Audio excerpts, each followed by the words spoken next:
सीधा सा सवाल, क्या कृषि कानून पर किसानों में ही गृह युद्ध शुरू हो गया? क्या बिल पर किसान ही बटे नजर आ रहे हैं? क्या कृषि कानून पर तेरा किसान वर्सेस मेरा किसान की लड़ाई शुरू हो गई है? 20 दिन हो चुके हैं, 20 दिन 6 दौर की वार्ता के बाद भी यह सवाल आज इसलिए खड़ा हो रहा है क्योंकि आज कच्छ के रण में प्रधानमंत्री नरेंद्र मोदी ने भी कहा, जागरूक किसान विरोधियों को जवाब देंगे। ये प्रधानमंत्री के शब्द हैं, जागरूक किसान विरोधियों को जवाब देंगे। गुजरात दौरे पर गए प्रधानमंत्री नरेंद्र मोदी ने कच्छ में कहा कि किसानों में भ्रम फैलाया जा रहा है, उन्हें गुमराह किया जा रहा है। कृषि सुधारों को लेकर काफी लंबे समय से मांग की जा रही थी कि किसानों को अपनी उपज कहीं भी बेचने की छूट हो, लेकिन अब विपक्ष में बैठे लोग किसानों को गुमराह करने की कोशिश में जुटे हुए हैं। मेरे साथ इस वक्त एक खास मेहमान अनुराग ठाकुर, जो कि भारत सरकार में वित्त राज्य मंत्री हैं, वो मेरे साथ लाइव जुड़ चुके हैं। बहुत बहुत शुक्रिया अनुराग जी, समय निकालने के लिए, जी न्यूज के लिए बहुत बहुत शुक्रिया। पहला सवाल यह है कि प्रधानमंत्री ने कहा कि भ्रम फैलाया जा रहा है और भ्रम है ये। सीधा सा सवाल अनुराग जी, ये भ्रम जाल कब टूटेगा? देखिए, मैं पहली बात तो ये कहूं कि माननीय प्रधानमंत्री जी ने 2014 में जब देश के प्रधानमंत्री पद की शपथ ली तो उन्होंने कृषि मंत्रालय का नाम भी बदल के कृषि एवं किसान कल्याण मंत्रालय रखा।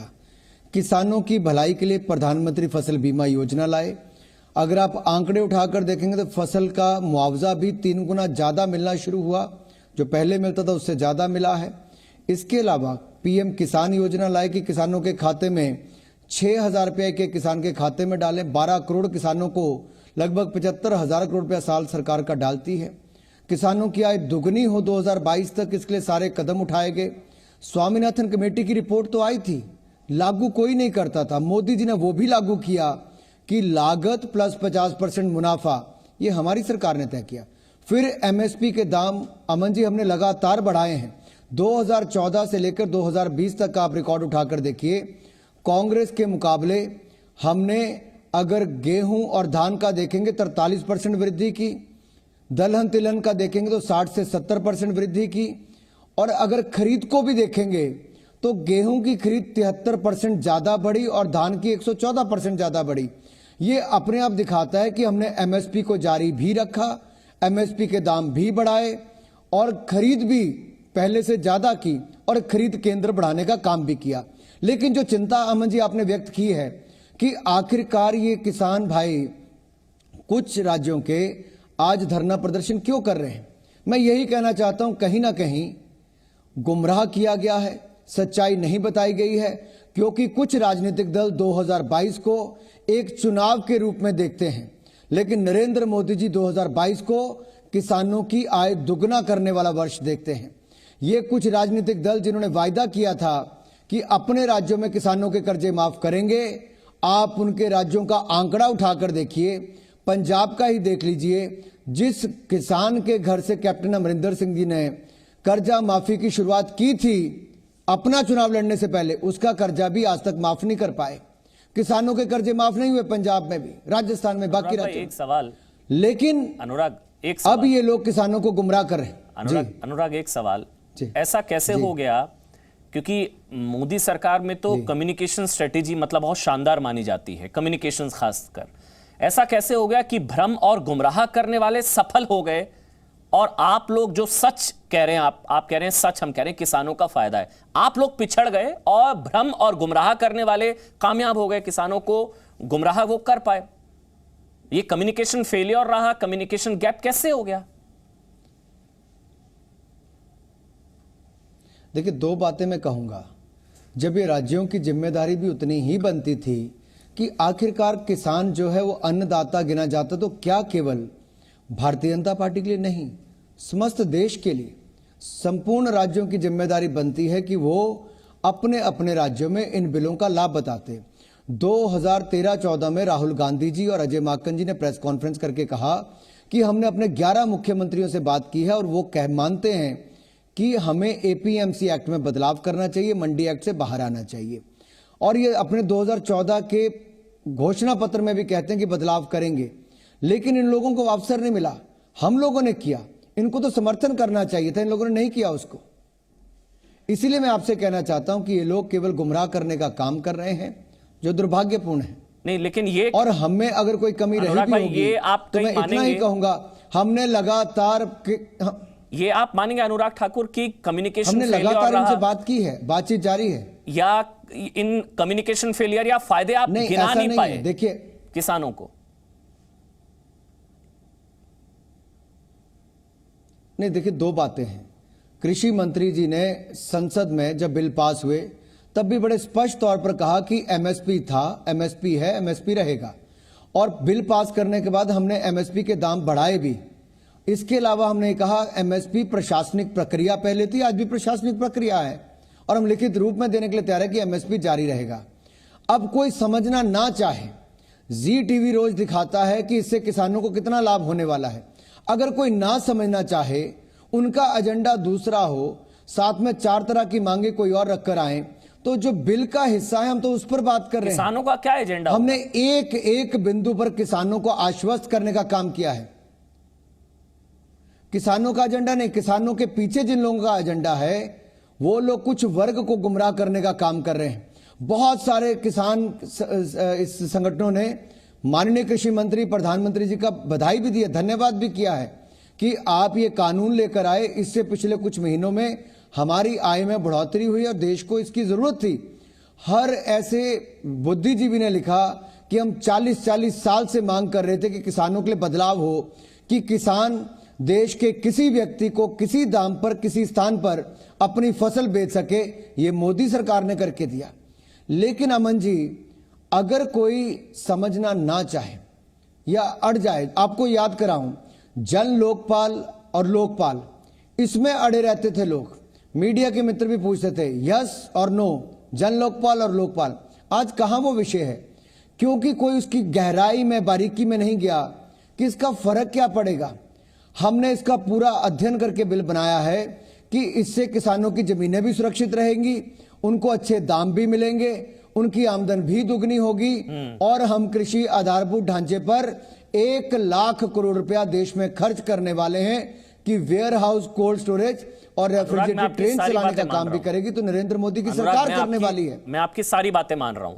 आज प्रधानमंत्री ने भी कहा कि कृषि क्षेत्र, किसान पहली प्राथमिकता, सर्वोच्च प्राथमिकता अगर कुछ है तो वो एग्रीकल्चर सेक्टर है, कृषि है। मैं 1 मिनट आपके पास आ रहा हूं अनुराग, मुझे आप ये मौका दीजिए, क्योंकि मैं प्रधानमंत्री नरेंद्र मोदी ने आज कैसे फिर से किसानों को समझाने की कोशिश की है। एक बार फिर से प्रधानमंत्री की तरफ से पहल की गई, कच्छ के रण में किसानों को समझाने की कोशिश की गई है। एक बार फिर से वो एक बार सुनाता हूं, उसके बाद मैं अगला सवाल आपसे लूंगा। एक बार सुना दीजिए प्रधानमंत्री ने आज क्या कहा।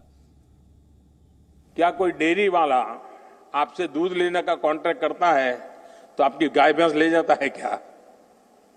कोई फल सब्जी खरीदने का उद्यम करता है तो क्या आपकी जमीन ले जाता है? क्या आपके प्रॉपर्टी उठा के ले जाता है क्या?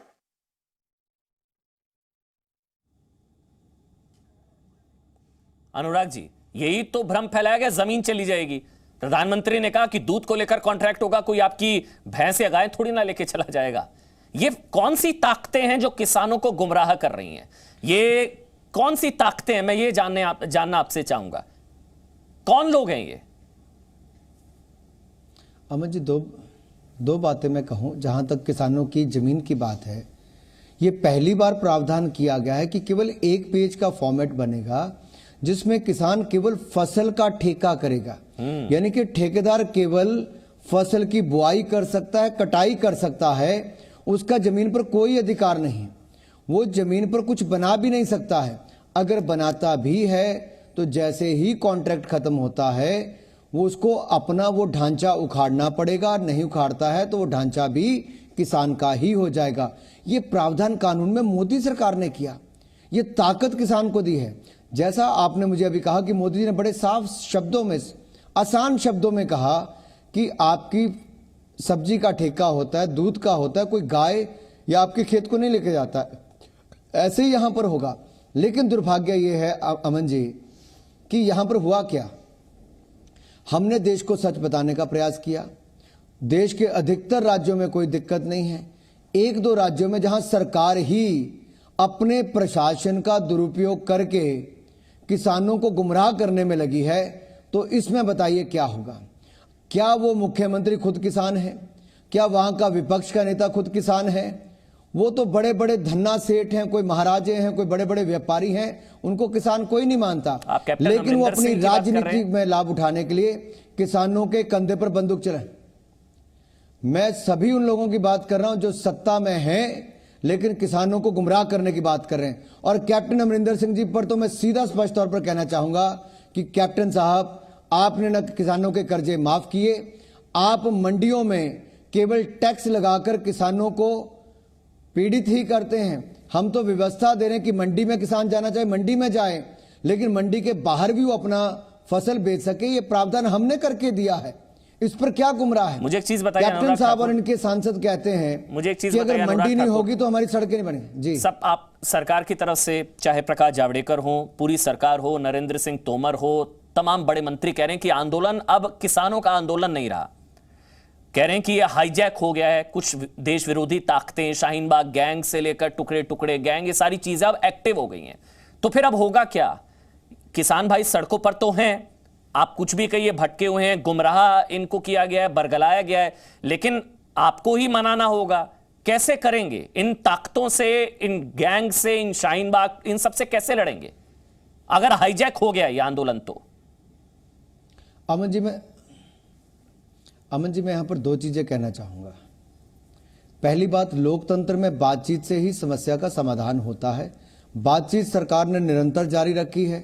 गृह मंत्री, रक्षा मंत्री, एग्रीकल्चर मिनिस्टर से लेकर, कृषि मंत्री से लेकर कॉमर्स मिनिस्टर, सबने बातचीत की। माननीय प्रधानमंत्री जी ने टीवी चैनल्स के माध्यम से भी बताया और मुझे पूर्ण विश्वास है आहिस्ता आहिस्ता किसानों में जो भ्रम है वो भी दूर हो जाएगा, ये भी ठीक होगा। और पहले भी ऐसे बहुत सारे समस्याओं का समाधान, ऐसे विषयों पर समस्याओं का निपटारा हुआ है और इसमें भी होगा।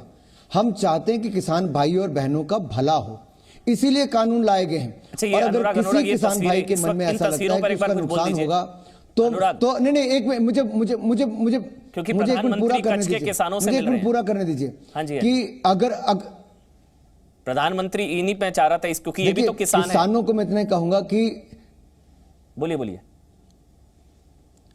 किसान प्रधानमंत्री को चाहते हैं क्योंकि प्रधानमंत्री जी ने किसानों की आय को बढ़ाया है, स्वामीनाथन कमेटी को रिपोर्ट को लागू किया है, उनको खाद की कमी नहीं आने दी, सिंचाई योजनाओं को बढ़ाया है, उनको बड़े बाजार के रूप में दिया है। हम दालें हर साल इंपोर्ट करते थे, इस साल इंपोर्ट नहीं की है।